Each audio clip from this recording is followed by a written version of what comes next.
At my niece's birthday party, my parents and sister held down my 11-year-old daughter and chopped her hair off so she wouldn't outshine her cousin. My mom said, "Don't make a scene." I didn't. I did this. The next day, they were crying at the police station. I didn't see the scissors. I didn't see the look on her face when it happened. I didn't see them laughing or holding her down or brushing her tears away like they meant nothing. But I saw what they left behind, and I swear that was enough. I'll never forget how she looked walking out of that house. It was my niece's 12th birthday. I had to work. Saturday hospital shift, the glamorous life. So my daughter Grace, who's 11, went ahead of me. It was supposed to be harmless. A cousin's party, family, the people you trust until they show you why you shouldn't. That morning, Grace was glowing. She'd been planning this for weeks. Her hair, her pride, had been washed, dead-angled, wrapped in a silk bonnet, and rewrapped before bed. She begged me to take her to a real salon, not the strip mall place with the fluorescent lighting and panic haircuts. A real one. I want to feel pretty, just this once.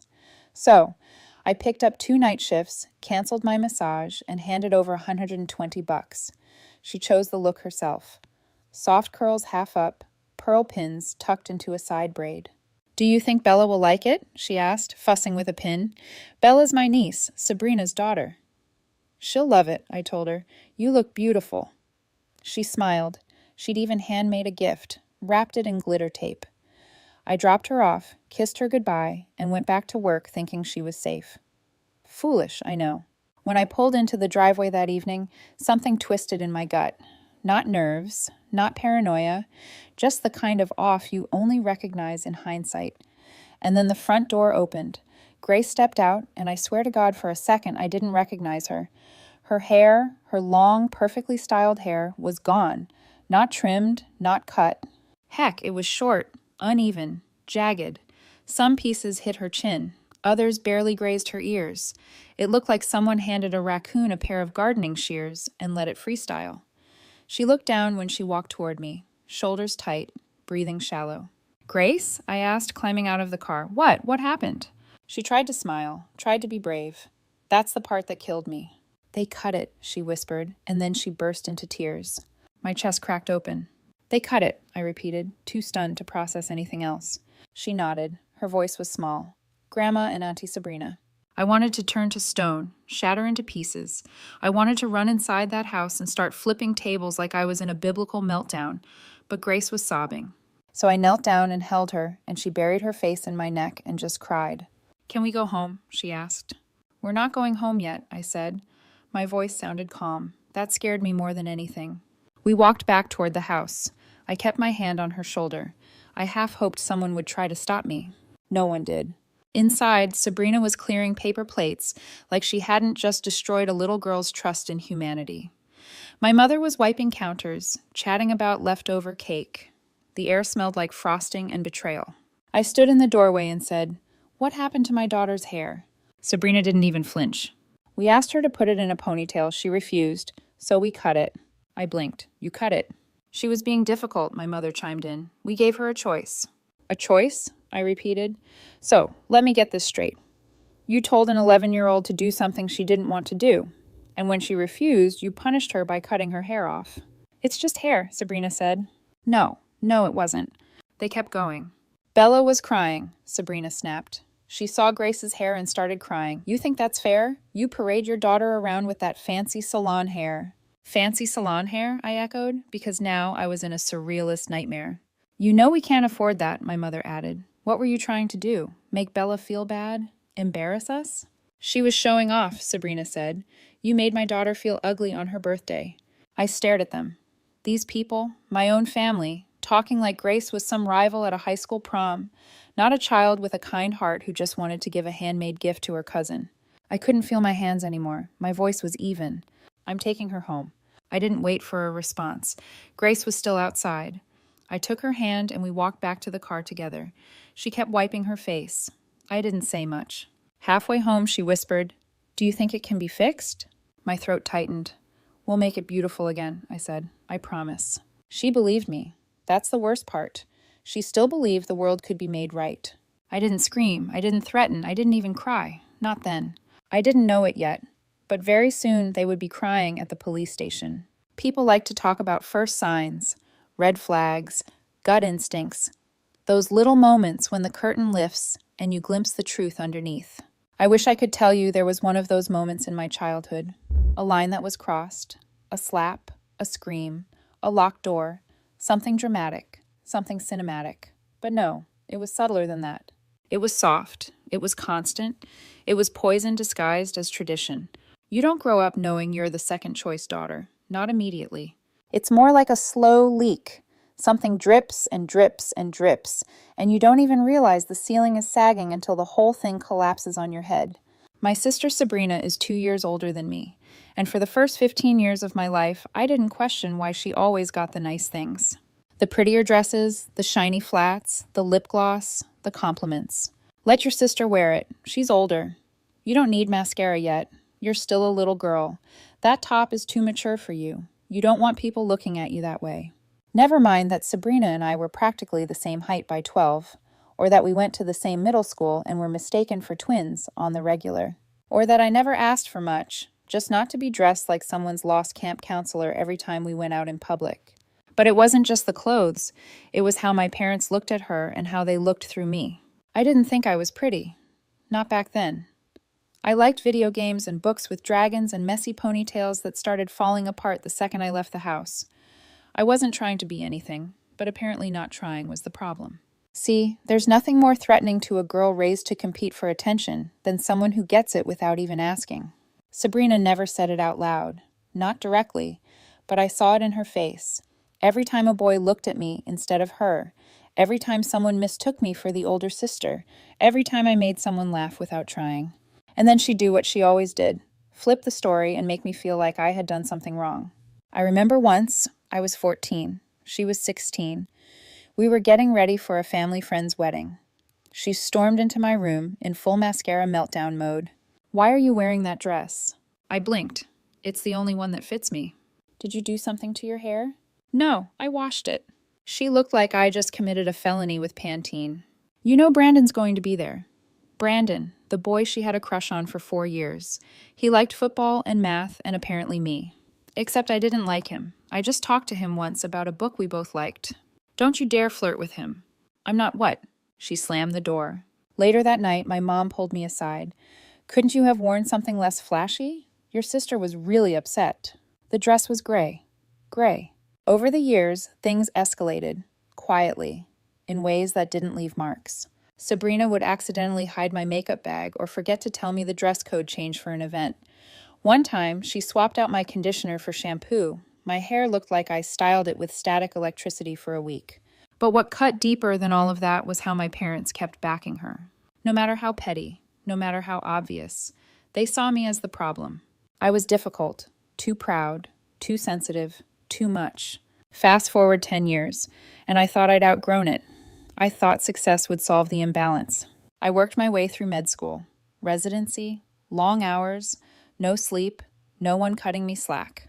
I bought my own house, married a man who treated me with respect. Radical, I know. I gave my daughter Grace everything I'd never been allowed to have, and I hoped that maybe that would be enough. Maybe they'd finally see me as my own person. Maybe they'd treat Grace differently. But they didn't. They couldn't. I started to notice it during visits. Grace would come to family dinners in a cute outfit she picked herself, and my mother would purse her lips. "Don't you think that skirt's a bit much for a little girl?" "She's 11, I'd say." Sabrina would make passive-aggressive comments in front of Bella. "Wow, Grace, that's a lot of hair for someone your age. Do you always wear makeup, even to school?" Grace wasn't wearing makeup. She had clear lip gloss and glitter clips, but the tone was always the same. "Don't stand out. Don't shine. Don't make Bella look dull by comparison." And Bella, poor thing, absorbed all of it. She mimicked her mother's jealousy like it was gospel. Once after a family barbecue, I caught her in the hallway with Grace. I didn't hear everything, just the tail end. "You think you're so special just because your mom lets you go to the salon." Grace didn't tell me what was said, but she looked small, smaller than usual. The thing is, I didn't realize how deep it ran.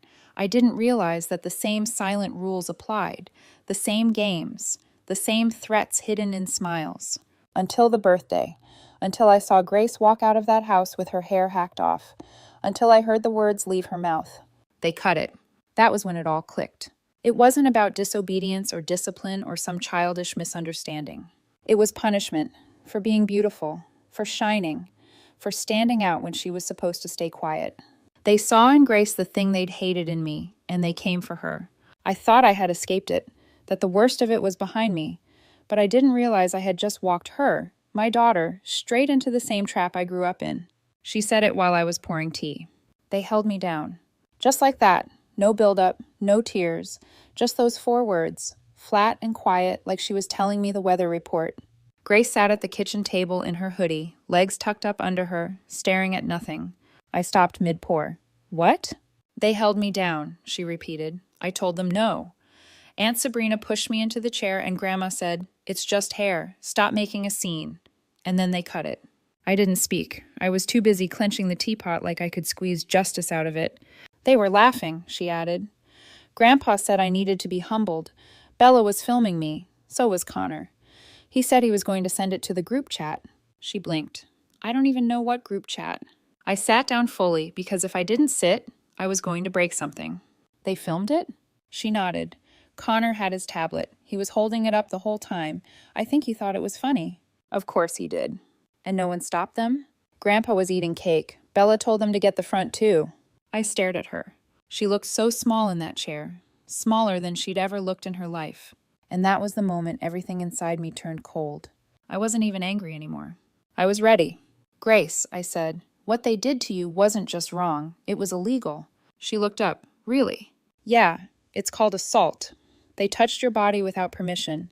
They restrained you. They cut your hair, your identity, your autonomy, while you were crying. That's not just hair. That's a crime. She looked down again. I felt like it. Well, that's because you were right. I paused. Do you want to report it? She blinked. To the police? Yes. If you say no, we won't. But if you say yes, I'll take you today. She didn't answer right away. She picked at a loose thread on her sleeve. Then, yeah, let's do it. I told her we'd need proof. Grace tilted her head like I'd forgotten something obvious. Connor filmed the whole thing. I raised an eyebrow. You sure? He was standing right in front of me. It was like a YouTube vlog. I handed her my phone. You want to ask him? She didn't even hesitate. She pulled up his name, typed, Hey, Connor, I know you filmed it. Can you send me the video? 30 seconds later, he responded. Okay. Just like that. No shame, no suspicion. Just a laughing emoji and a video file. We watched it together. It wasn't long, maybe 12 seconds, but that's all it took. There was Grace, crying, saying, No, please no, while Sabrina grabbed a fistful of her hair. My mother stood behind them, arms folded like she was watching someone fold laundry. My father sat on the couch with a plastic fork in his hand and said, She'll thank you later. Connor was laughing. Bella shouted, Do the front next! Grace didn't say a word as she watched. Her face was blank. When the video ended, she looked at me. Can we go now? We went straight to the station. No stalling, no dramatic montage. I didn't even change my clothes. Grace was still in her hoodie. I was still wearing yesterday's makeup. None of it mattered. They assigned us to a detective named Alvarez, mid-40s, practical haircut, kind eyes that didn't blink when we told her what happened. Grace handed over the video like a professional. Alvarez plugged in headphones and watched it twice. She said very little, but the way her expression changed, tightening, then sharpening, then flattening into quiet disgust, told me everything I needed to know.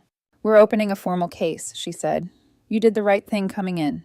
Grace stayed composed the whole time. She answered questions. She asked a few of her own. When Alvarez mentioned that a child advocate would be present for her follow-up interview, Grace nodded like she'd just been given the lead role in a school play. She wasn't trembling anymore. She was angry. By the time we got back to the car, Grace was buzzing. Not with joy, God, no, but with something sharper, lighter, like the weight of silence had finally been lifted off her. What happens now? She asked.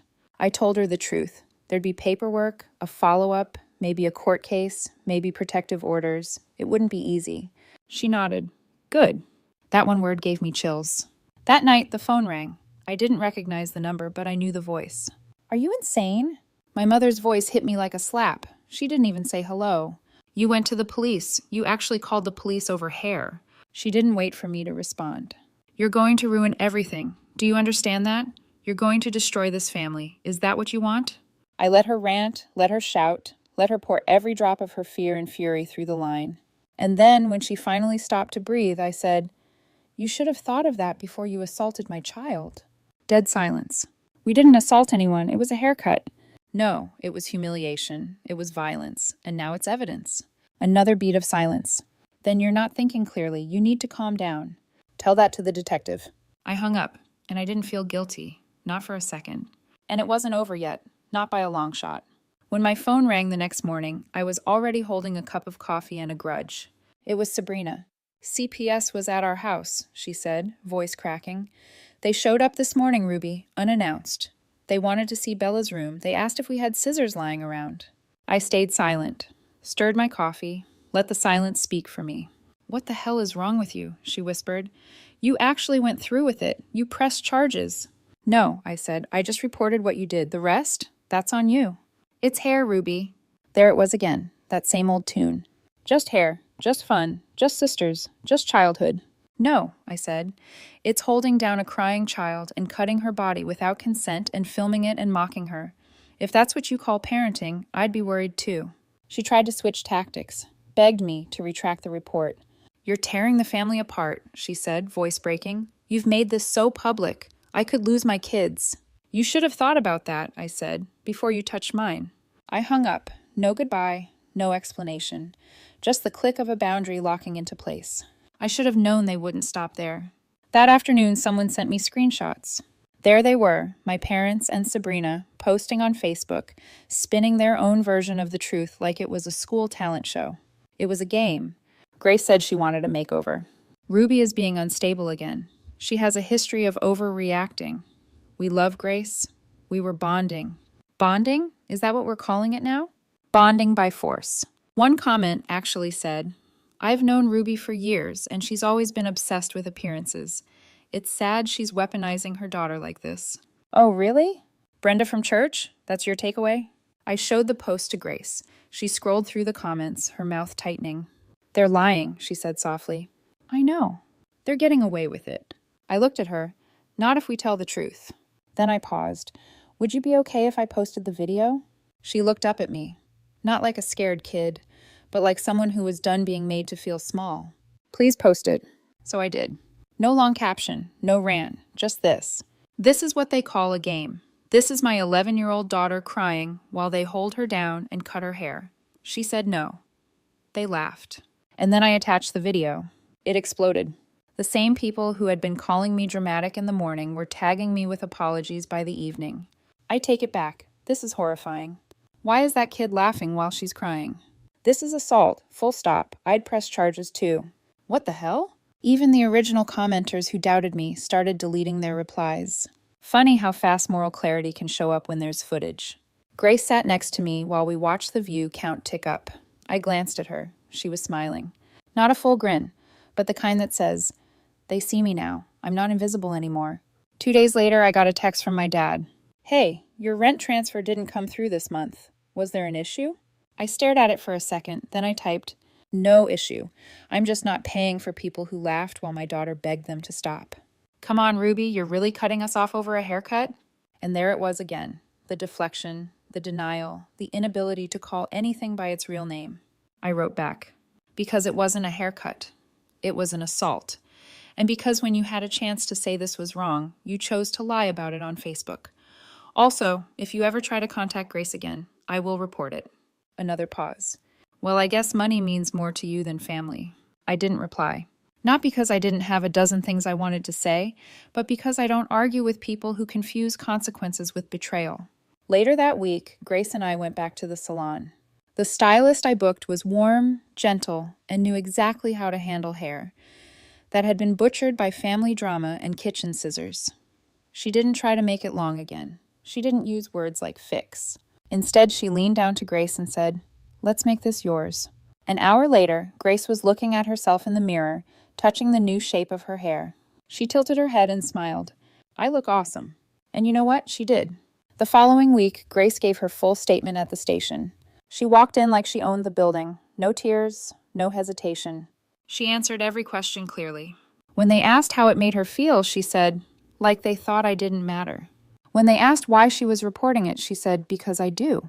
I sat there with my hands clasped in my lap, listening to my daughter reclaim every inch of her voice. When we got to the car, I asked, "Do you ever want to see them again?" She didn't even look at me. "No, never." I nodded. "Then you won't. You get to choose who's in your life now and who's not." A month passed. The case went through. None of them went to jail. I didn't expect they would, but it stuck. It mattered. My mother, my father, and Sabrina were all convicted of misdemeanor assault. They each got a criminal record. They each had to pay a fine. But Sabrina got the worst of it, as she should have. She was ordered to complete a full parenting course. CPS would be monitoring their household for the next year. I heard from someone that Tyler threatened to leave her. Their vacation got canceled. The stress was eating them alive. And I didn't feel bad, not even a little. Grace still doesn't want to see them. She doesn't want any of them near her, not at school events, not at birthdays, not at all. And I listen to that every time. Because I know now, respecting her choices isn't just healing, it's power. And they took enough of hers already, not anymore. So, did I go too far or not nearly far enough? Some people said I overreacted, that I should have kept it in the family, that it was just hair. And maybe they'd be right if they weren't talking about my 11-year-old being held down, humiliated, and violated by the people who were supposed to protect her. Maybe justice looked quieter to them. But to me, justice looked like my daughter walking into a salon with her head held high. Justice looked like her knowing that someone finally would fight for her. So I wonder, should I have gone further? Cut them out sooner? Drag them to court until the ink dried on their guilt? Let me know in the comments. And if you want more stories like this, raw and just a little bit satisfying, hit subscribe.